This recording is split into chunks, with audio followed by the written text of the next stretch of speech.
Hi everyone, welcome to my channel.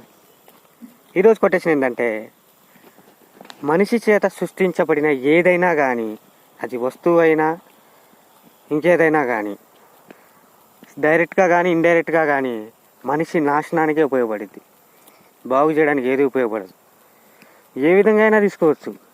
అది డైరెక్ట్గా అయినా కానీ ఇండైరెక్ట్గా అయినా కానీ మనిషి చేత సృష్టించబడిన ప్రతిదీ కూడా మనిషి నాశనానికి తప్ప దేనికి ఉపయోగపడదు. ఒకవేళ మనకి అది ఉపయోగం అనుకోవచ్చు మనం ఇప్పుడు, కానీ ఫ్యూచర్లో దానివల్ల నష్టాలు కలగవచ్చు. ఇప్పుడు మొబైల్ ఉంది, మొబైలే తీసుకుందాం. మొబైల్ మనకి అందరికీ ఉపయోగపడుద్ది, కానీ దీనివల్ల కూడా సైడ్ ఎఫెక్ట్స్ ఉన్నాయి.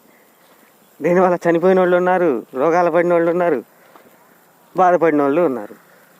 అలాగే ప్రతి వస్తువు కూడా మనిషి చేత సృష్టించింది ప్రతిదీ కూడా మనిషి నాశనానికి కోరుకునేది.